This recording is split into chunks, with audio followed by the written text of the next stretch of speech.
Bismillah. Let's see if this works. I'm just going to go with this thing now. I've tried 12 times, different batteries, different cards. I've tried everything I can think of to get this blasted thing to work.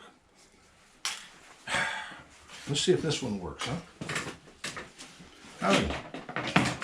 I'm Grey Pilgrim. What other disaster can befall?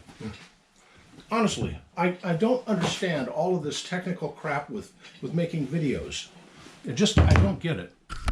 It just seems to be beyond me in a lot of ways. And this is now showing a wrench. I don't know if this is working or not. This will be now try 11 if I go ahead and pull it again. I'm going to try going with this, even though it's showing a wrench on the screen, which means that it's fucked up in some way. Anyway, I get so tired of repeating myself. I recently did a video about flintlocks. This is called a trapper, and it's just a cool little pistol. But I realized I had forgotten to do a video about one of them. This one. Oh, come here now. You come here. Oh. This is my 17th century siege mortar, hand siege mortar. And look at the bore on that thing. It is unbelievably big.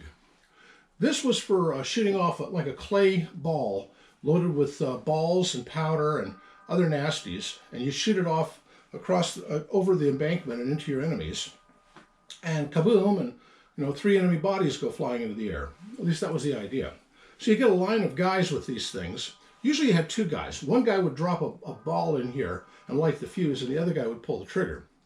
Now, in the event that it's a flash in the pan, or it doesn't really go right away, you are now holding a live and about to explode mine in your hand, sort of like a Wile E. Coyote. So Carl over at InRange TV showed a technique they used of putting a rope around this thing and around you, and then if that happened, you would throw it out as far as you could and get down. And then after a goodly time to make sure that the fuse went out or everything's calm up there, you'd rope it, you'd pull it back in and reload it. But, well, it's either better to have an exploding mortar than it is to have an exploding you. So, anyway, I shot this a while back. Well, I didn't. A buddy of mine showed up. He goes by the Czar's Tailor online. And he and his girlfriend showed up, and we had lunch. And I said, hey, you want to try something cool? He said, sure. So I loaded this up with about 100 grains and I shoot tennis balls out of this. And we took it out in the yard and we set it up on a stump. Do not put this on your arm or your leg or something. You'll break your bones. And set it up like this, angled it out, and pulled the trigger. Well, he did, and I filmed it.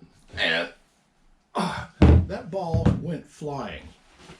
And it landed in my neighbor's yard. My neighbor has a bull mastiff. I'm not going to argue with a bull mastiff. He can have the ball. Anyway, this was used in the 17th and 18th century quite extensively. Back in the days of the star forts, where they had a star configuration of a watchtower sticking out from the fort, and this one would watch this one and this one. And it was a way of getting around that. You dig trenches up to the fort, and you have a line of guys standing there going choo, choo, choo, choo, like that. And then the mortars would start exploding, and then you'd have another team with grappling hooks scaling the walls a little further along from another trench. At least that was one of the tactics used. Maurice de Saxe, in his work on tactics, discusses that. A good writer from that period. He was the Marshal of France. He was the bastard son of the Elector of Saxony, I do believe.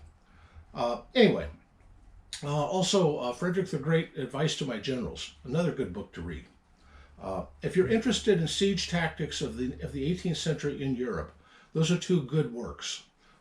Another one, well, Napoleon Bonaparte's his memoirs as dictated to his amanuensis.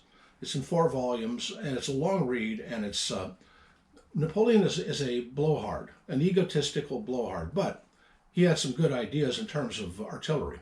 Some great ideas, actually.